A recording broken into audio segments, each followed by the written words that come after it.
What Will I Do Without You? By Sally Grindley and Penny Dan.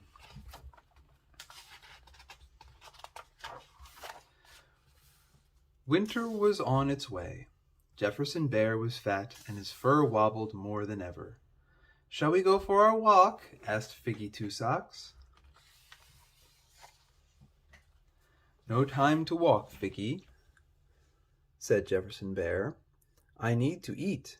I'm getting ready to hibernate." "What's hibernate?" asked Figgy. "Hibernate is what big brown bears do in the winter," said Jefferson Bear. "It's when I go to sleep, and don't wake up until spring." "But what will I do without you?" asked Figgy. "I'll be back before you know it," said Jefferson Bear. "I don't want you to go," sulked Figgy Two Socks. The air turned frosty. "Time for bed," yawned Jefferson Bear. "Don't go yet," said Figgy Two Socks. "I'm sorry, little friend. A big brown bear needs his sleep." Jefferson Bear hugged her tightly and disappeared into his cave. "I'll miss you, JB," called Figgy. The next morning it was snowing. Figgy had never seen snow before. She ran to tell Jefferson Bear. "JB, are you asleep yet?" she called. A rumbly snore echoed from deep inside his cave. Figgy kicked at the snow. "What good is snow when your best friend isn't there to share it?" Biff, biff, biff. Figgy's brothers were having a snowball fight. "Can I play?" Figgy Two Socks asked. "If you want," said Big Smudge. "Take this," said Floppy Lugs. Biff! "Stop it!" Figgy squealed. "That hurts." "You wanted to play," they said, and ran off laughing. "You wouldn't do that if JB were here," she cried. Then Figgy Two Socks had an idea. All day long she pushed and patted the snow. All day long she rolled and scooped and shaped it. Finally she found 3 black stones and a little twig. She stood back. "Every time I look at my big white snow bear, I will think of JB," she said. Pow, pow. Figgy Two Socks woke the next morning to find Big Smudge and Floppy Lugs pelting the snow bear. "Stop it!" she cried. "Leave him alone." Cry baby," called her brothers, skipping away. Figgy Two Socks felt very lonely. She sobbed a great big sob. Then she began to feel cross. If JB were her friend, how could he leave her for so long? Piff! She threw a snowball at the snow bear. Piff!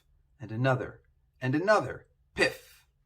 "Hey, don't do that. You'll ruin it," called a voice. It was Hoptail the squirrel. "JB's not my friend any more," said Figgy Two Socks. "Why not?" asked Hoptail. "He's not here when I need him." "But he needs his sleep," said Hoptail, "and I need some help. I have to find the nuts I buried in the fall." Hoptail pointed to the places where she thought her food was hidden. Figgy Two Socks dug down through the snow. "One for you," she squealed each time she dug up a nut.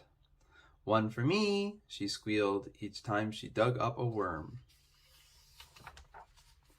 Day after day, more snow fell. Figgy Two Socks and Hoptail ran through the woods, making patterns with their paw prints.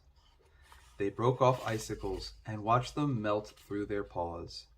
And together they rebuilt the big white snow bear.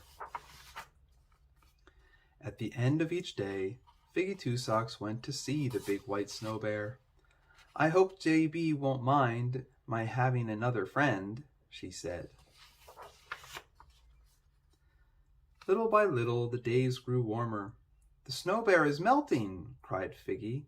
"What's happening?" "Spring is coming," said Hoptail. Pow, pow! Suddenly Big Smudge and Floppy Lugs appeared. They clambered onto the snow bear and pushed. Heave! Whoosh! The head of the snow bear rolled down the hill.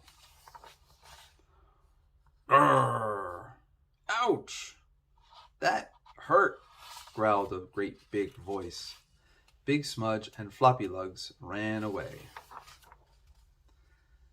There was Jefferson Bear, rubbing his nose. That's a fine welcome back, he said. JB, squealed Figgy. Oh, I've missed you so much.